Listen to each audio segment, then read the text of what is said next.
When my daughter-in-law told me that she didn't need my help anymore, I smiled instead of crying. I don't know why I did that. Maybe it was pride. Maybe it was habit. Maybe it was just easier to smile than to let my heart break in front of her. I remember that day so clearly, like it's still playing somewhere in the back of my mind. The sunlight was falling through the kitchen window, the smell of cinnamon toast still in the air. Jaden and little Maya were sitting at the table giggling over a cartoon, and I was wiping the counter the way I always did after breakfast. It was an ordinary morning, or at least, that's what I thought. Tanya walked in from the hallway, her phone still in her hand. Her face looked tired, but not in the same way it used to after sleepless nights with the babies. No, this time it was a different kind of tired. Something colder. "Miss Lorraine," she said quietly, her voice polite, like she was about to ask a stranger for directions. "Yes, baby?" I answered, smiling, still wiping the counter. She hesitated for a moment, then said the words that would echo in my heart for months to come. "I think it's time. We take over from here." I turned to look at her, not sure I'd heard right. "Take over?" I repeated softly. She nodded. "Yeah, the kids are starting school soon and, well, Marcus and I talked. We feel like it's time for us to handle things on our own." For a second, I didn't move. My hands froze over the dish towel. I could still hear the sound of the cartoon, the little laughs from the table. I could still smell the toast. But inside me, something went very still. I'd spent the last 5 years of my life caring for those babies, holding them through fevers, singing to them through sleepless nights, kissing scraped knees, packing lunches, rocking them to nap when Tanya needed to rest. I had been there since the day they came home from the hospital. Every memory in that house had my fingerprints on it. From the baby bottles lined up on the counter to the little crayon marks on the hallway wall. And now, she was telling me it was time to step back. I swallowed, forcing my voice to stay steady. "Of course," I said, smiling the way I always do. "You're their mama. You do what feels right." Tanya smiled back, but I could see the relief in her eyes, like she had been rehearsing those words for weeks.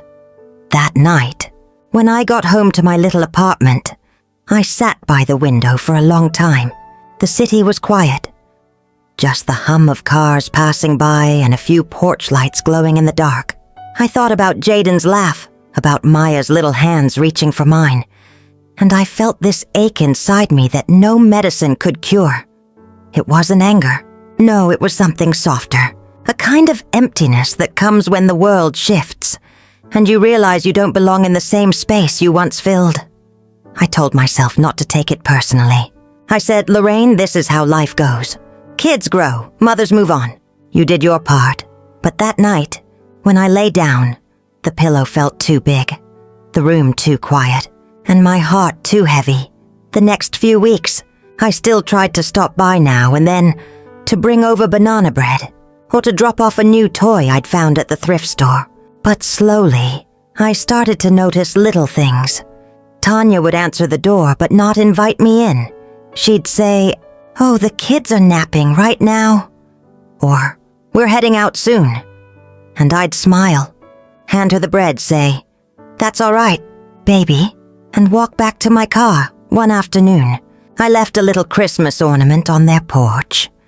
A tiny angel holding a golden star. I thought Jaden and Maya would like it, but the next week when I came back, it wasn't hanging on their tree.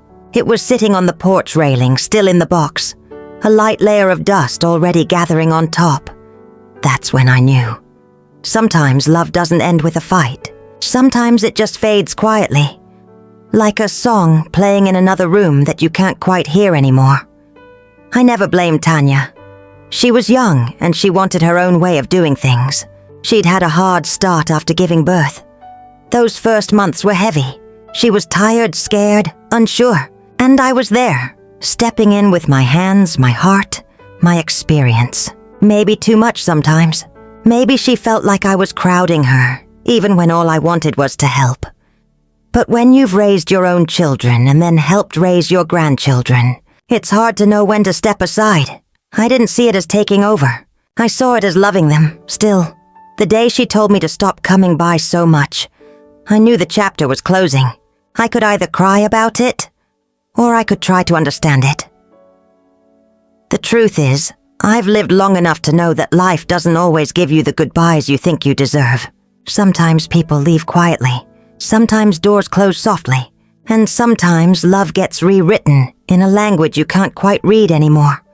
So I smiled that day, not because I was okay, but because I wanted to leave her with peace. I didn't want the children to see tears. But later, when I was home alone, I sat in my rocking chair, holding the little blanket I had knitted for Maya when she was born. I ran my fingers over the stitches and whispered, "Maybe this is what letting go feels like." I thought about Christmas, about the smell of pine and cinnamon, about wrapping paper scattered on the floor, about the laughter that used to fill their living room, and I wondered, would they still remember me when the lights came on that year? Would my name still mean Grandma in their little hearts? I didn't know then that the hardest part wasn't being told to step back. The hardest part was realizing that sometimes, even when you love someone with everything you have, you're not always invited to stay. But I also didn't know that life had a way of healing what's broken, slowly, quietly, in ways we don't expect. Because love, real love, it doesn't end when the door closes. It just learns to stand outside, waiting, watching, and hoping that one day the door opens again. And that's where my story begins. When I think back to how it all started, I can still feel the warmth of that little house the day I first held Jaden in my arms. The morning light came through the hospital blinds, soft and golden, and I remember thinking how tiny he was, like holding a piece of my own heart outside my body. Marcus was standing by the window, nervously rocking back and forth, pretending to check his phone, but really just trying not to cry. Tanya was resting, her face pale but peaceful. She had been through a long night, 16 hours of labor, if I remember right. When the nurse placed that baby in my arms, I whispered, "Welcome, little man." His tiny fingers curled around mine, and in that moment I felt a purpose rise up inside me again. My own children were grown and gone, and life had been quiet for a long time. But now, it felt like God had given me a new reason to keep moving, to keep caring. Tanya's mama had passed a few years before, and she didn't have many close relatives nearby. So naturally, I tried to fill that space, not to replace anyone, but to help, to comfort, to give her the kind of care I wished someone had given me when I was young and scared after childbirth. Those first few weeks after she came home from the hospital, I was there almost every day. I cooked, cleaned, rocked the baby, and helped Tanya take her baths when her body was still sore. I knew when to be quiet, when to just sit beside her in silence. Some nights, when Jaden wouldn't sleep, I'd take him in my arms and walk the hallway for hours, whispering songs from when Marcus was a baby. Sometimes Tanya would wake up and find me still sitting there at dawn, the baby finally asleep on my chest. She'd say softly, "Miss Lorraine, you should rest." And I'd smile and say, "I'll rest when he does." In those early months, we were like a small team. Marcus working long hours at the auto shop, Tanya recovering and trying to learn motherhood, and me holding things together the best I could. There were tired moments, of course, but there was also laughter. I remember one night when Tanya accidentally put salt instead of sugar in her tea, and we both laughed until tears rolled down our cheeks. Then 2 years later, little Maya came along, all soft curls and wide eyes. By then, Jaden was running around the house like a storm of giggles, and life was busy and loud. Tanya struggled after Maya's birth. She had what the doctors called postpartum blues, but to me, it looked like a deep sadness she couldn't explain. There were mornings when she'd just sit at the kitchen table, staring out the window, her hands wrapped around a cup of tea that had gone cold. I never pushed her to talk. I'd just take the baby from her arms and say, "You rest now, sweetheart. I got her." Sometimes I'd hum while I rocked Maya. The same lullabies I used to sing to Marcus. Soft, low tunes that carried more love than words. The rhythm of the rocking chair became the rhythm of our days. Marcus appreciated me being there. He'd say, "Mama, I don't know what we'd do without you." And I'd smile and say, "You don't have to worry about that, baby. I'm right where I need to be." For years, that was my life. Quietly serving, quietly loving. I didn't expect anything in return. Just seeing those children laugh, seeing Tanya slowly find her strength again, that was enough for me. I started watching Jaden and Maya full-time when Tanya went back to work. She got a job at a local dental office. Part-time at first, then full-time. I'd arrive early in the morning before the sun fully rose, and leave when it was almost time for supper. My days were full.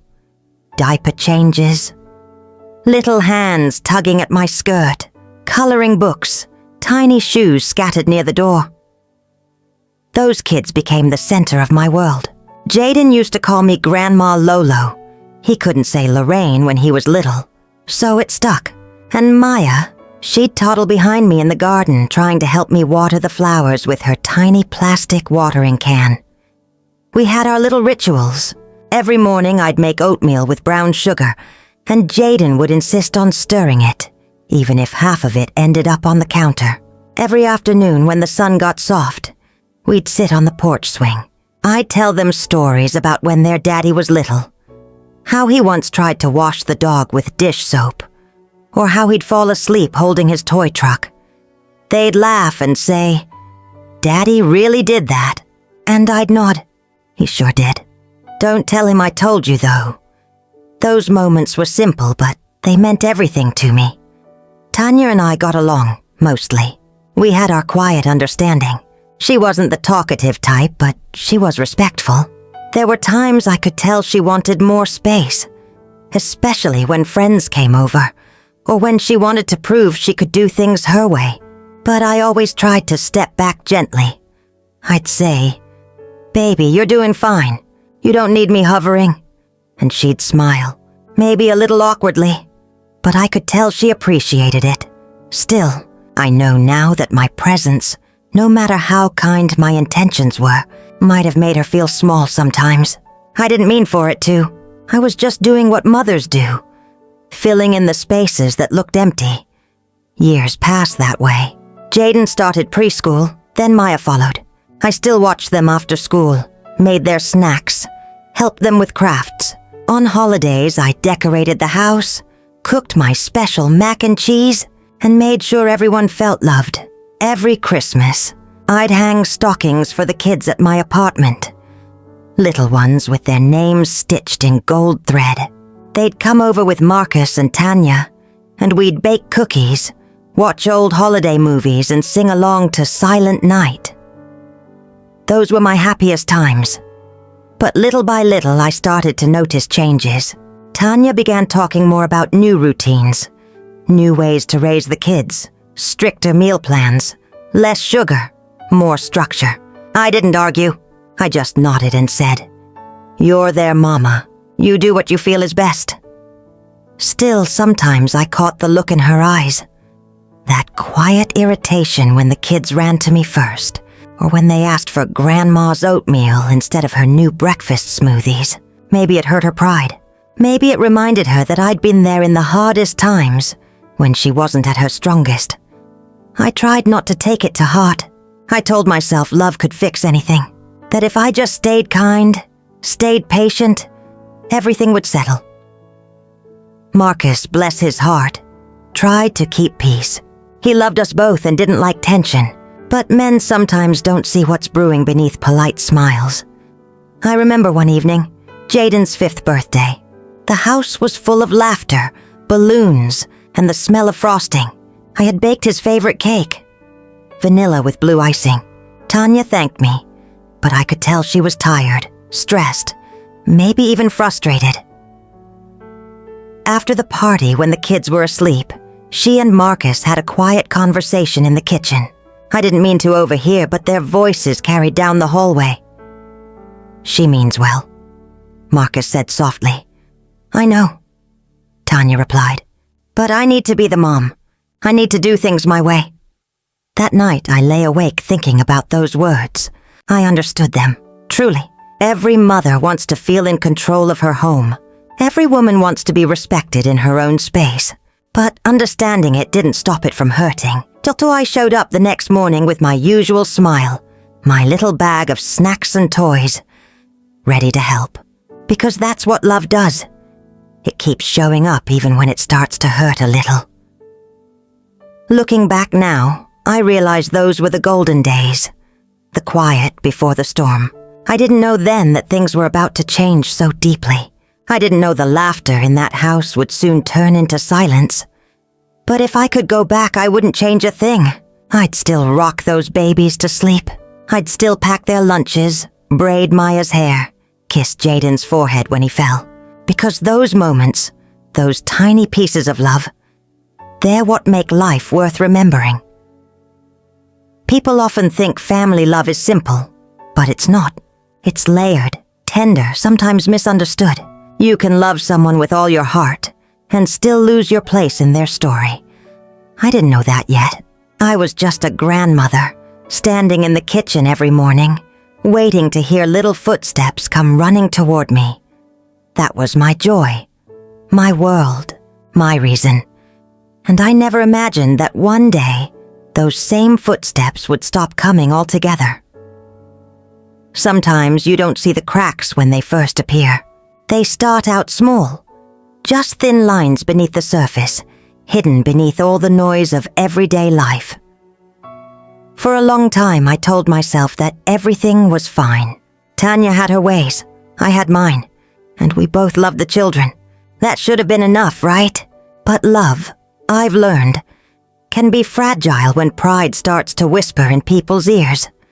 It began with little things. Tanya started calling more of the shots about the children's routines. She'd hand me printed schedules, snack times, nap times, screen limits, meal plans, all neatly typed and highlighted. I'd smile and nod, trying to follow them exactly, but sometimes, when Jaden came running to me with his favorite cookie, or when Maya begged me for one more story before nap, I'd give in. Just once, I'd tell myself, just one more story, one more cookie. But Tanya would notice. She'd sigh, or she'd give me that polite smile that didn't quite reach her eyes. One afternoon, she came home early from work and found Jaden sitting on the porch with me, both of us eating popsicles. It was a warm day, the kind where the air feels heavy with summer sweetness. She stood at the door and said, "Mom, he is not supposed to have sugar this week. Remember?" I froze a little, wiped Jaden's mouth gently and said, "Oh, I must have forgotten, baby. I'm sorry." Her voice stayed calm, but her tone carried something sharp. "We've been trying to follow a plan. It's hard when he gets mixed messages." I nodded again, feeling that quiet sting in my chest. "You're right," I said softly. "It won't happen again." She smiled, but it wasn't a warm one. More like something polite you'd give a stranger in a grocery store. That night when I got home, I sat on my couch and thought about it. I wasn't angry, just sad, because I realized in that moment that I was no longer her comfort. I was her reminder of needing help, of those fragile days she didn't want to remember. When a woman's trying to find her strength, sometimes she builds walls against the people who saw her weakest. Still, I kept helping. Every morning I'd arrive on time, fix breakfast, play with the children. I told myself not to take things personally, but slowly I could feel my role shrinking. Tanya started doing things ahead of me. She'd pack the lunches before I got there. She'd lay out the kids' clothes the night before. She'd leave long notes on the counter about what to do, what not to do. It wasn't what she said. It was how it made me feel. Like I had to prove myself in a place that once felt like home. Marcus noticed the tension sometimes. He'd put his hand on my shoulder and say, "Mama, you know Tanya appreciates you." And I'd smile because that's what I always did. "Of course, baby," I'd say. "I know she does." But deep down, I wasn't so sure anymore. One morning, I walked in to find Tanya sitting on the couch, her laptop open. She looked up at me and said, "Hey, Miss Lorraine. I think I'm going to stay home more now. The kids are getting older and I want to spend more time with them." I smiled. "That's wonderful," I said, though something inside me sank a little. She hesitated before adding, "So, I won't be needing you as much during the week. Maybe just once or twice when things get busy." I nodded slowly. "I understand, sweetheart. They're your babies." She thanked me, but her voice was distant. The next few days I tried to keep busy at home. Baking, gardening, calling old friends. But the silence in my apartment felt heavy. I missed the noise of the kids, the little hands tugging at my skirt, the laughter. After 2 days, I found myself driving by their street, just to see the house. I didn't stop. I just sat at the corner watching from a distance. The curtains half drawn, the sound of a cartoon faint through the window. I smiled even though no one could see me. It's strange how the heart works. You can spend years building something, love, trust, a bond, and still feel it slipping away one quiet day at a time. Christmas that year was different too.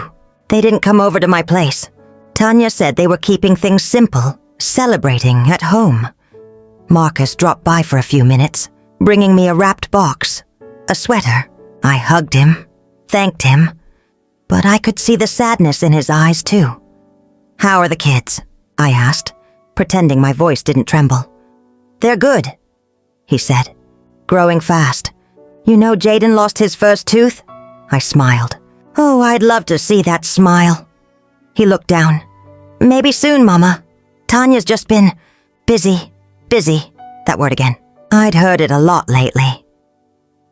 After he left, I sat by the little Christmas tree I'd decorated.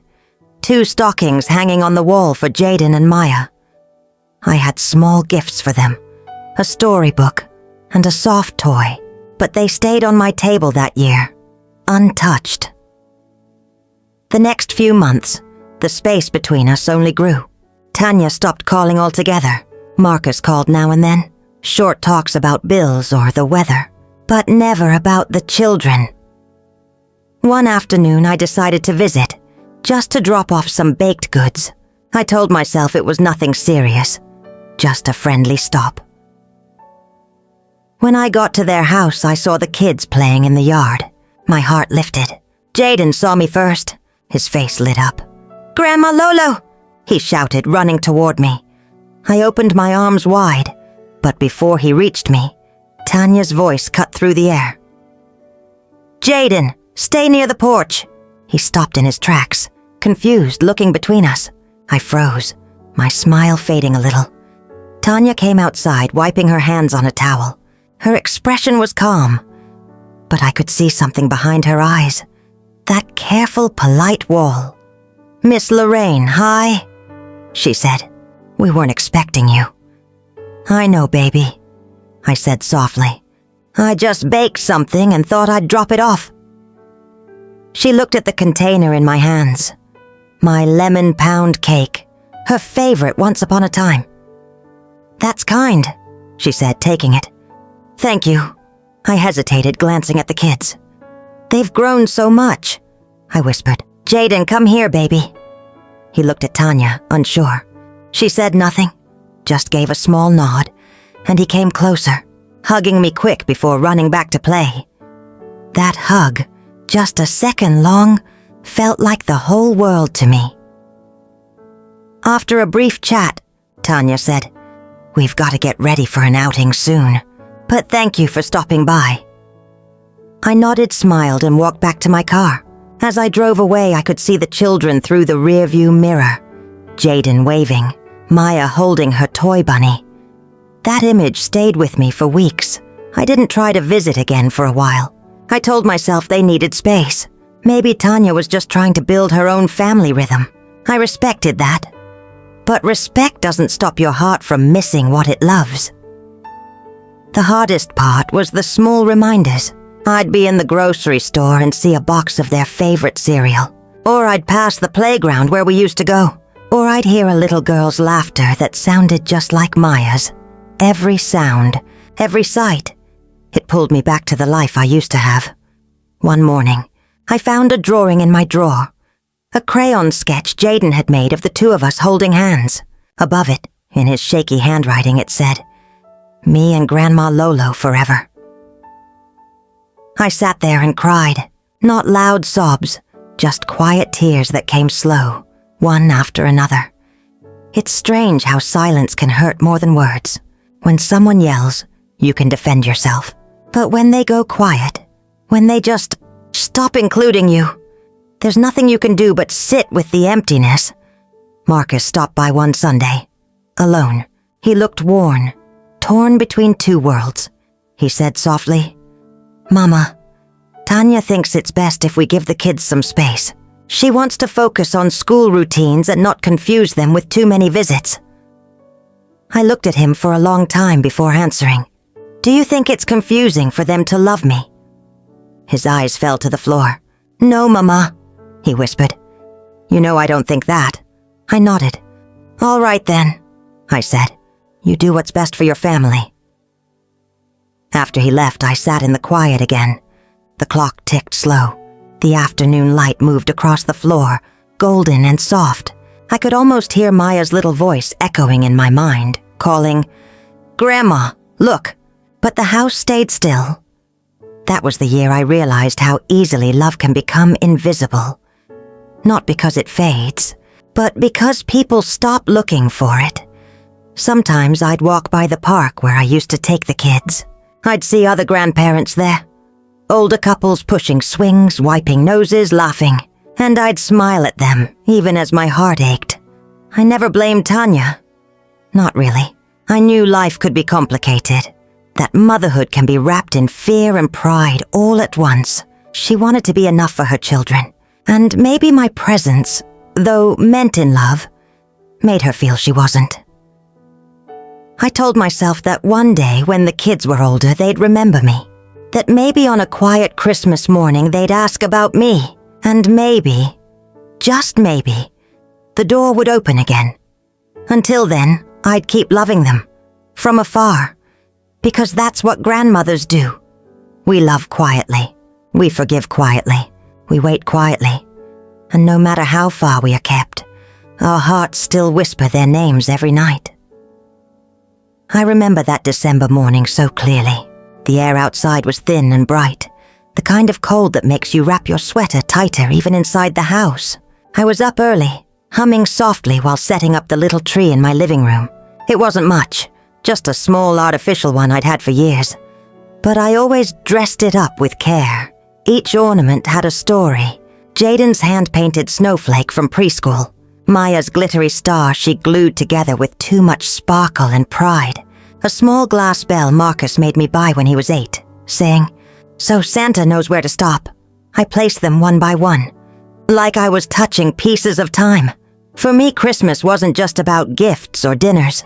It was about laughter in the kitchen, about Tanya teasing me for burning the rolls again, about Jaden asking 100 questions while trying to unwrap presents before breakfast, about the sound of life filling the house. This year, I'd already planned everything. I had baked cookies and froze them days before, wrapped tiny gifts for the kids, even bought a soft sweater for Tanya. Pale blue, her favorite color. I thought maybe it would remind her that I still paid attention, even when she didn't always seem to see me anymore. Marcus had mentioned a while back that Tanya wanted to keep Christmas small this year, just the 4 of us.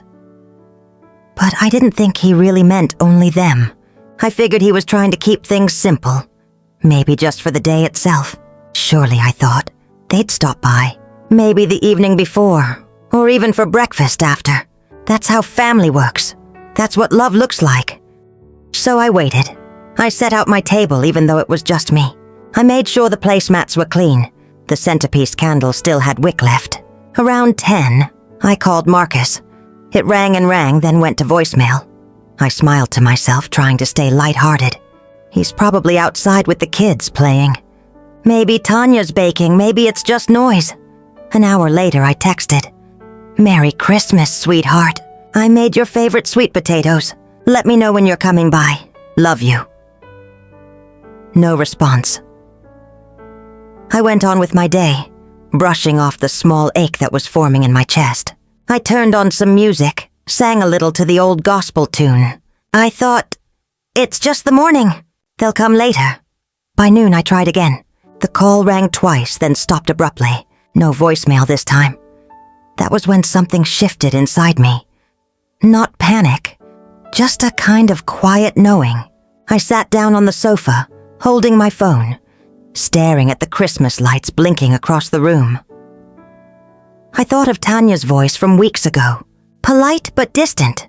"Lorraine, we might do something small this year. You know, keep it calm for the kids." I had nodded back then, not wanting to read too much into it. But now, sitting there alone with my small plate of cookies and my half-wrapped gifts, I realized maybe small didn't include me. Still, I refused to believe it completely. So I picked up the gift bags, the ones I'd spent hours packing, and decided I'd drive over. Just a short visit, just to say hello. The sky had started turning gray when I got into the car. The roads were quiet. Most folks were inside, families together, laughter spilling from windows. I kept my radio low, a soft hum of carols playing as I drove the familiar route. When I reached their house, the driveway was full. Marcus's truck, Tanya's car, and a small SUV I didn't recognize. Probably friends or neighbors. I parked down the street, holding the bag of gifts tight against my chest as I walked toward the front porch.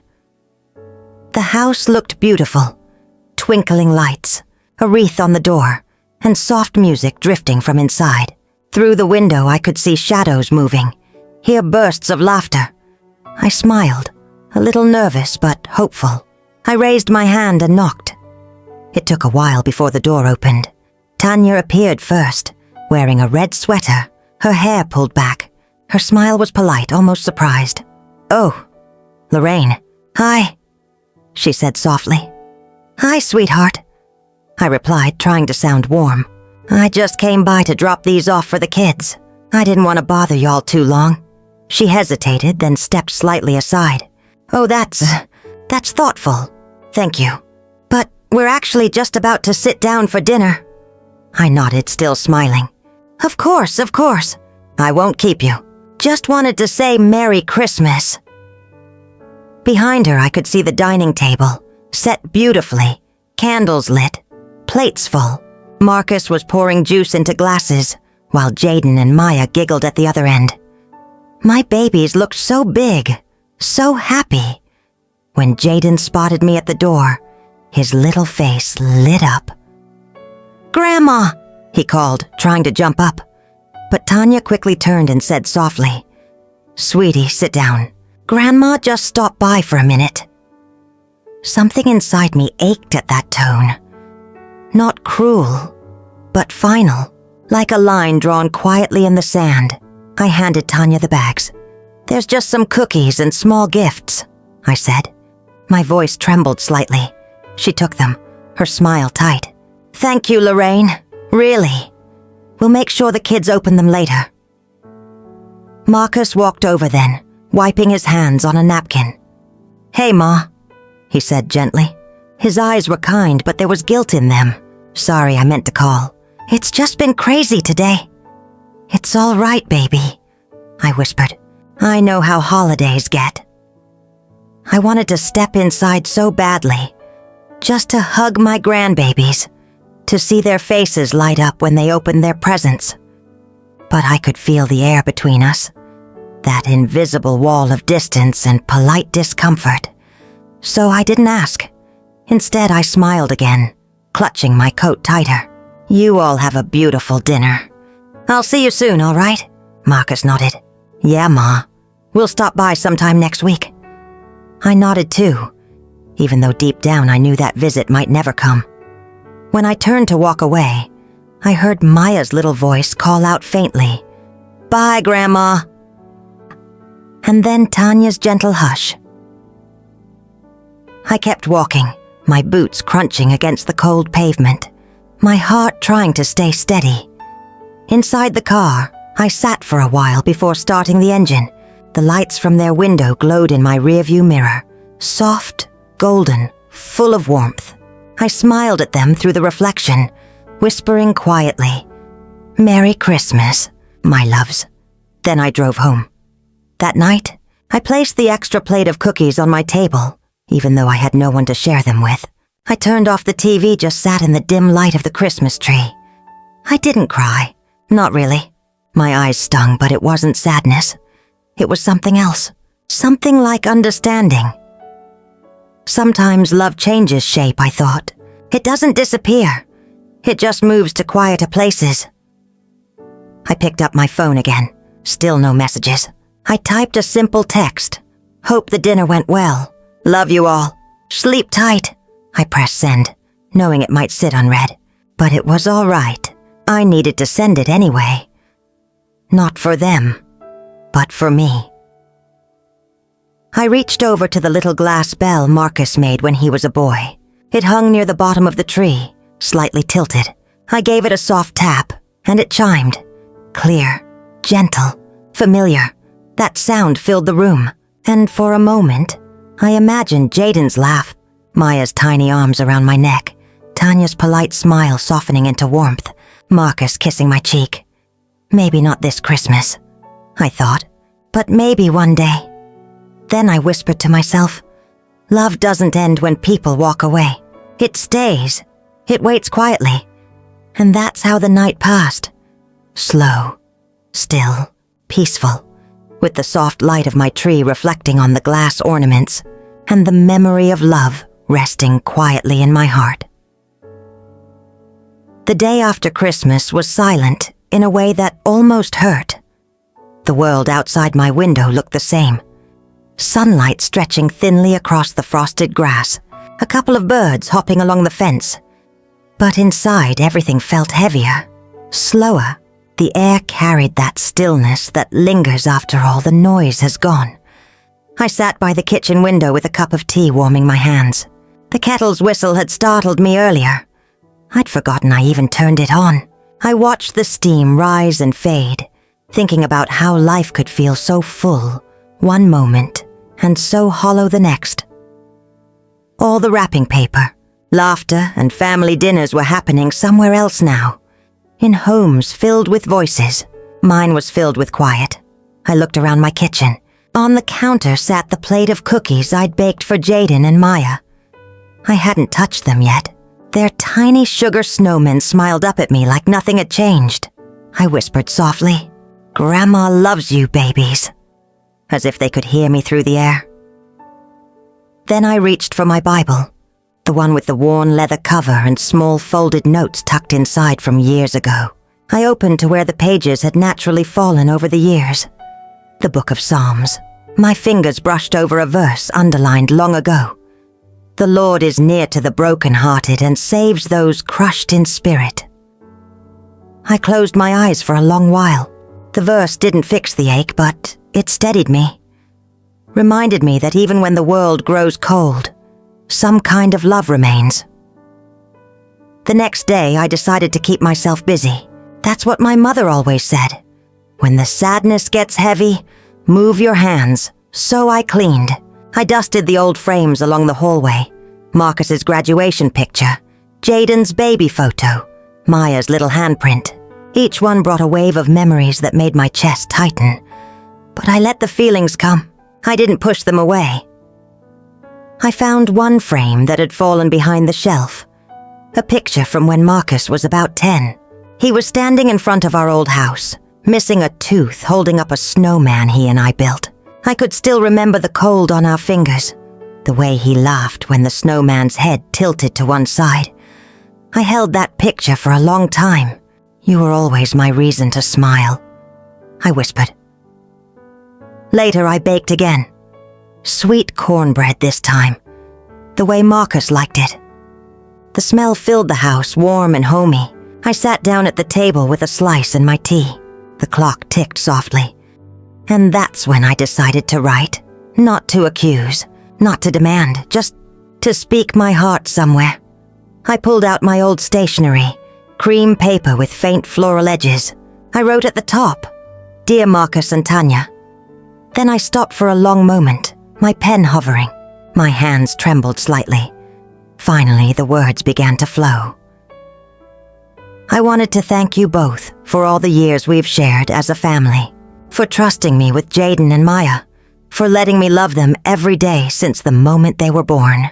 Taking care of Tanya after Maya's birth was one of the most precious seasons of my life. Those quiet days, those little cries, those sleepy smiles, I carry them all with me. I paused, the sound of my pen scratching against the paper. I know life gets busy. I know people grow and change. And maybe I held on too tightly to the times when we were closer. But if I ever made you feel crowded, or if my love became a weight instead of comfort, I am truly sorry. I never wanted to be in the way. I only wanted to help, to be near.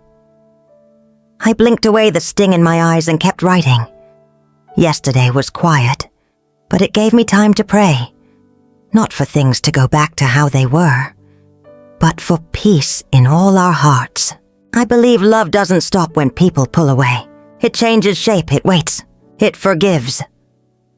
I smiled softly as I signed the end. With all my love, Mama and Grandma Lorraine. I didn't seal the envelope. I just folded the letter neatly and placed it inside the top drawer of my nightstand. I didn't know if I'd ever send it. Maybe one day. Maybe never. But the act of writing it made something inside me lighter. That evening I went for a walk. The air was crisp, carrying the faint smell of pine. Christmas lights still twinkled from the houses down the street, though some had already started to come down. As I passed by the Johnsons' house, I heard faint laughter from inside. It made me smile. I used to walk Jaden and Maya down that same street in their little strollers.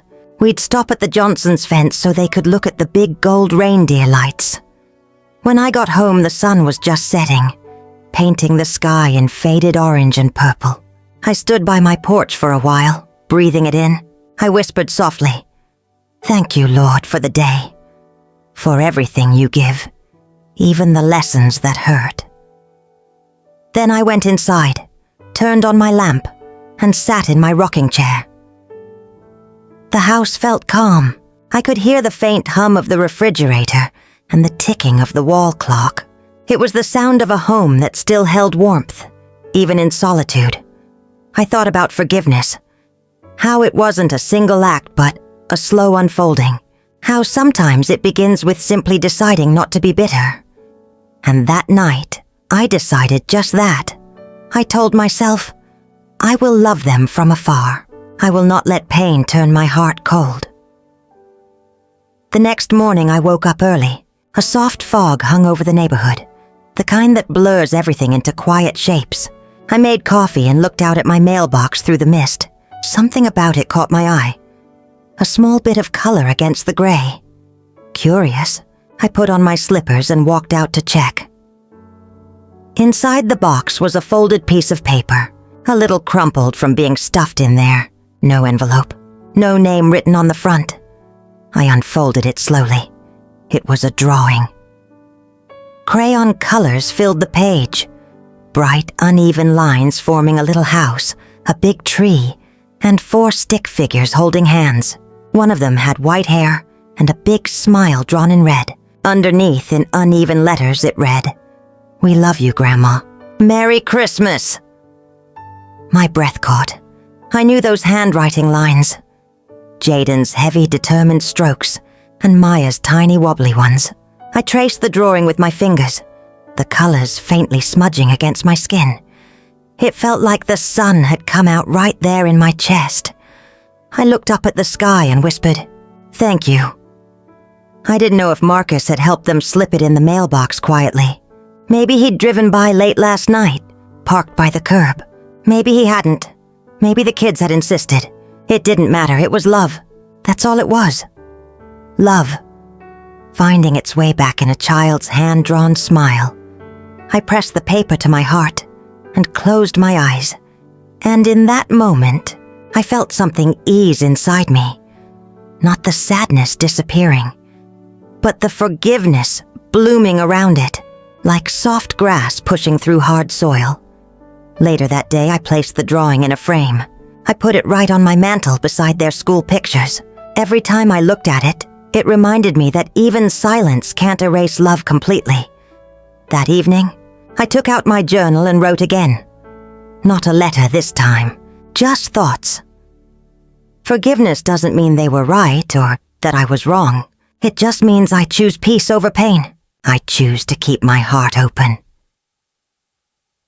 I smiled at the words as I closed the book. I made myself a small dinner, a bowl of soup, a slice of cornbread, and one of those sugar cookies from Christmas Eve. As I ate, I turned on the radio. A soft gospel song played, one I hadn't heard in years. The lyrics said, "He'll give you beauty for ashes, joy for mourning, and peace for despair." I nodded quietly. "Yes, he will," I whispered. As the week went on, life began to feel different. Not happier, but lighter. I found small joys in things I used to overlook. The morning birds, the feel of warm water over my hands when I washed dishes, the neighbor's child waving as she rode her bike past my house. One afternoon, I sat outside on the porch, the framed drawing resting on the table beside me. A breeze blew through and I thought about how love, once planted, keeps growing even in silence. I picked up my phone, looked at Marcus's contact, and for a moment I hovered over the call button. Then I smiled and whispered, "Not today. Let him rest. They'll come when it's time." Because forgiveness isn't about forcing a door open. It's about keeping your heart unlocked. New Year's Eve arrived quietly. I didn't have any big plans, just a few candles and a small dinner. As the clock neared midnight, I stood by my window, watching faint fireworks from a distance. I thought about the year, about everything that had changed, about the love that hurt and the love that stayed. I whispered a little prayer. "Lord, thank you for the chance to love. Even when it's hard, even when it's lonely, help me keep my heart gentle." Then, just as the clock struck 12, my phone buzzed on the table. It was a message from Marcus. "Hey, Ma. The kids wanted to call tomorrow.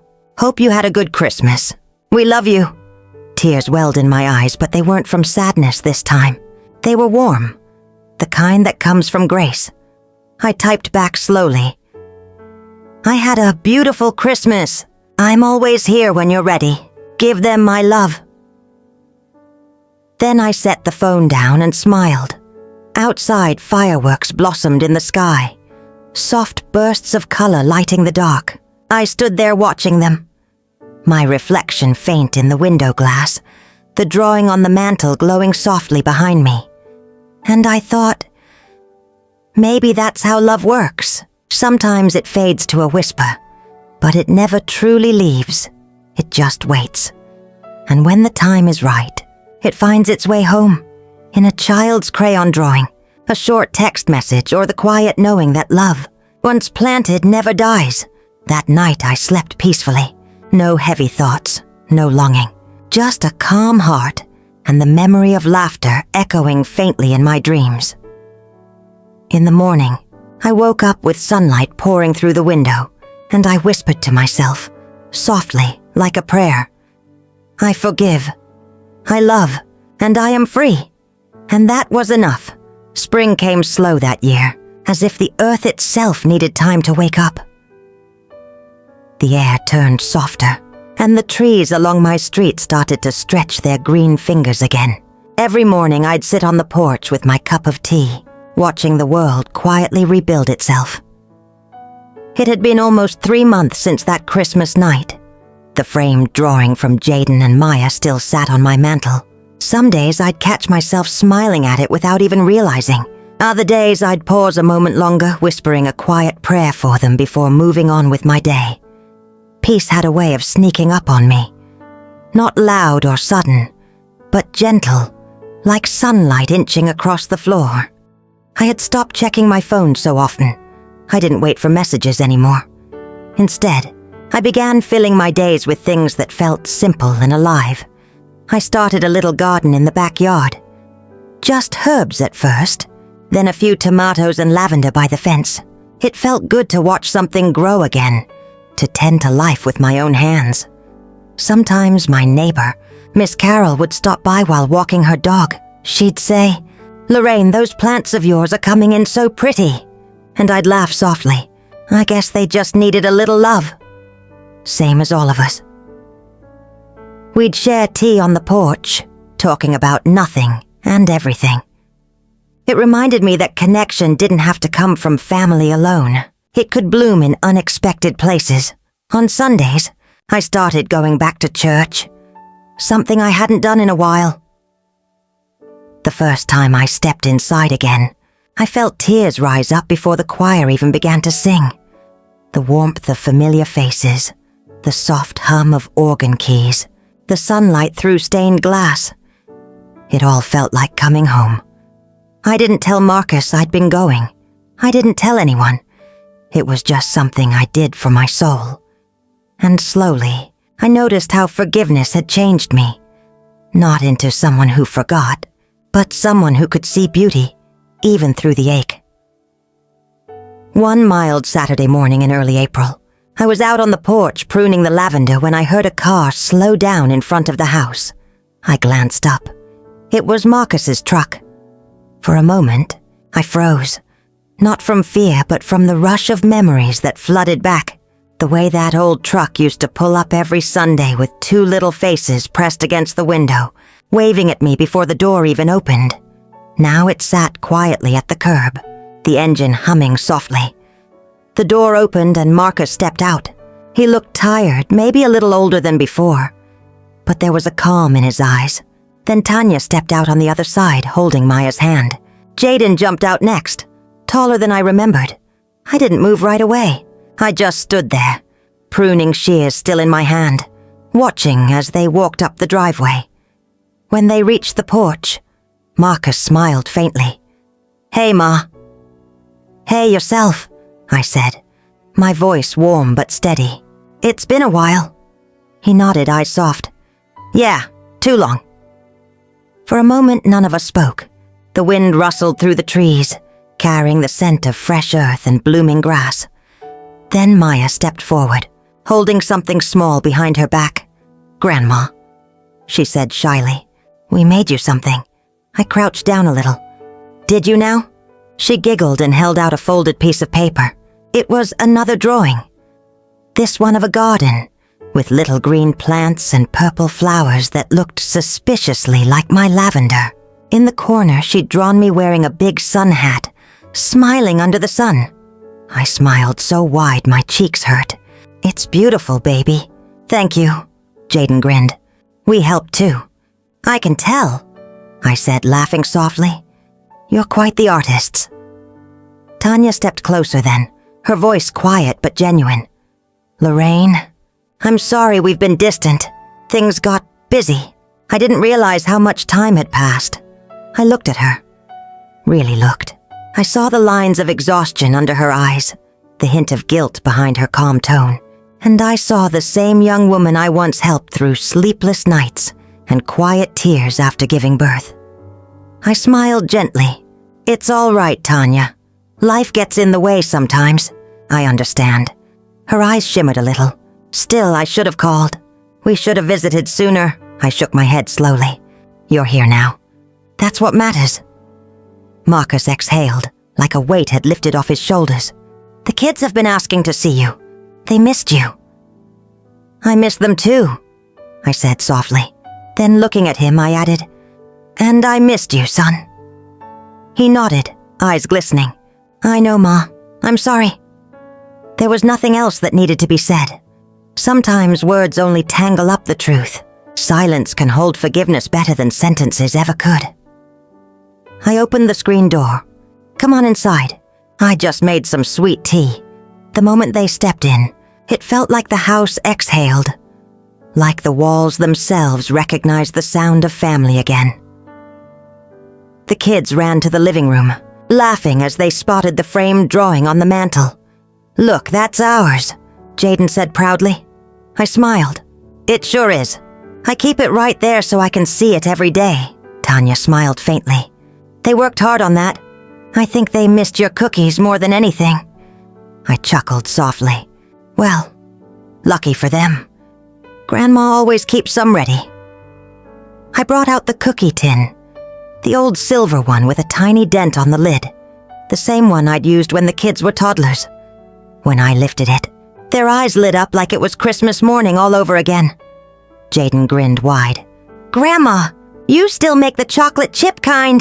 I laughed softly, the sound feeling lighter than it had in months. Of course I do, baby. Some things never change. They crowded around the table as I poured the sweet tea. The sun slipped through the kitchen curtains, painting everything in gold. For a few quiet minutes, nobody talked much.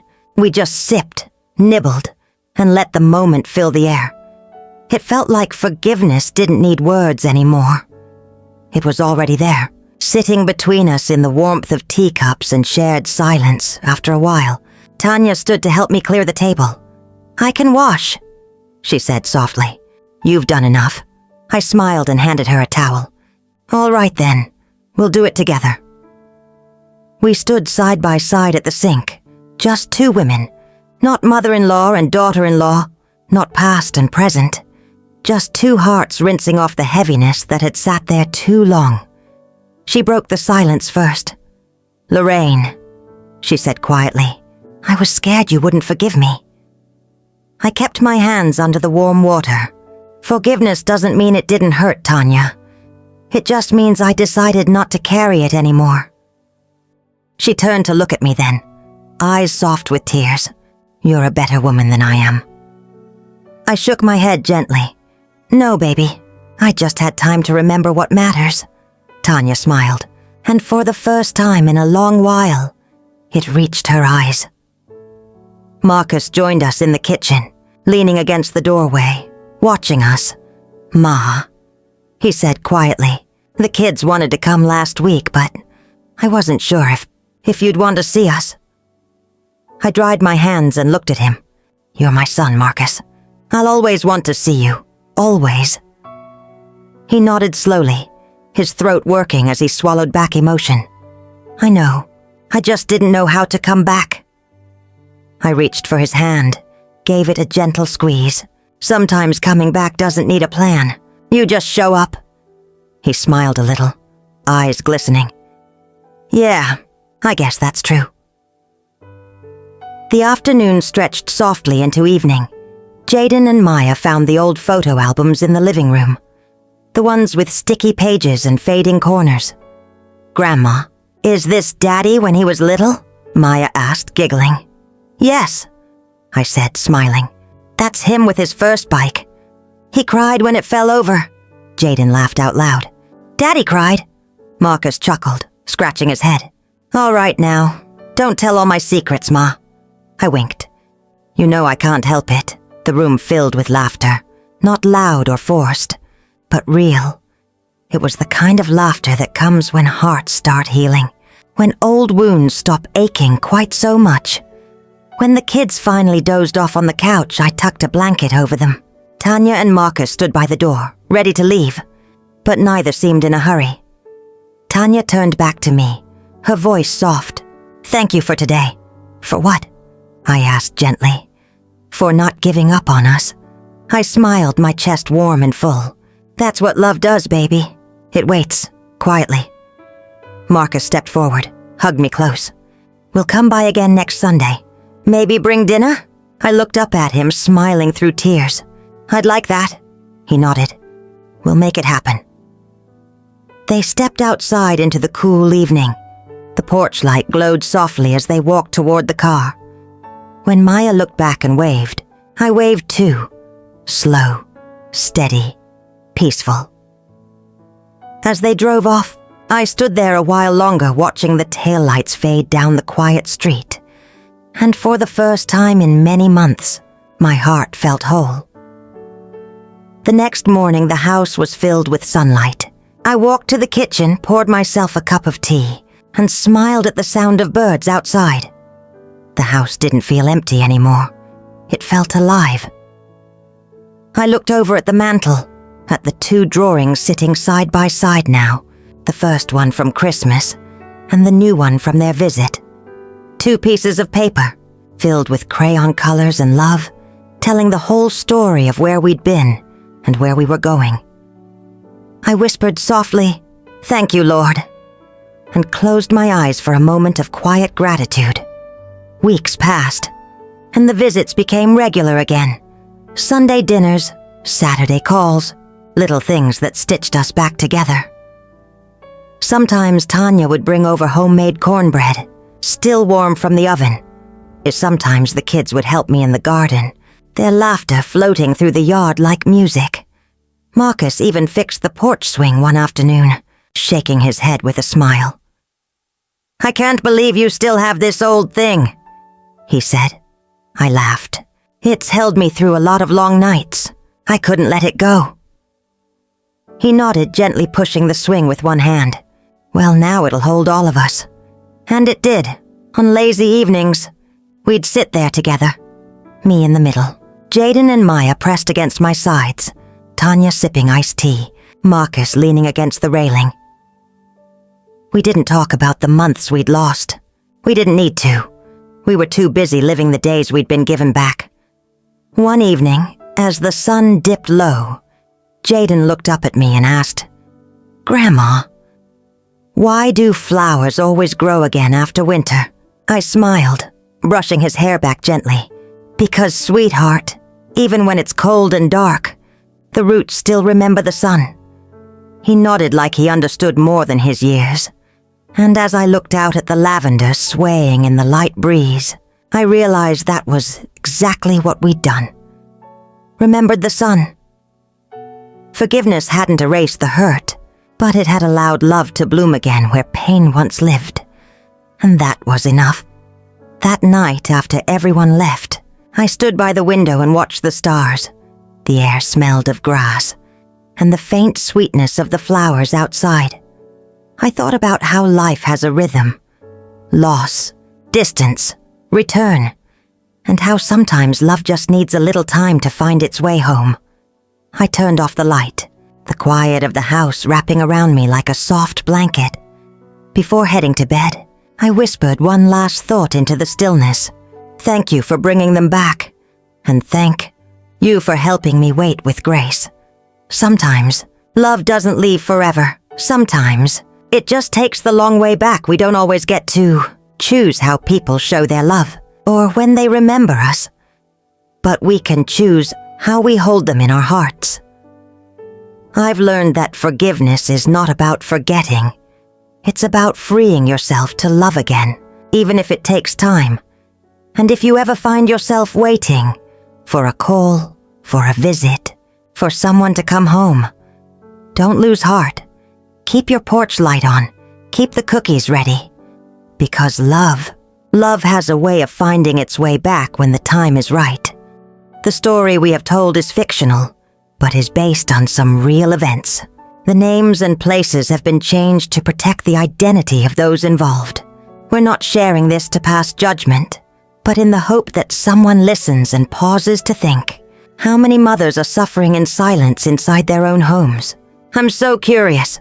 If you were in my place, what would you do? Would you choose to stay silent to keep the peace? Or would you dare to face it all to get your voice back? I want to know what you think, because every story is a candle that can light the way for someone else. God always blesses.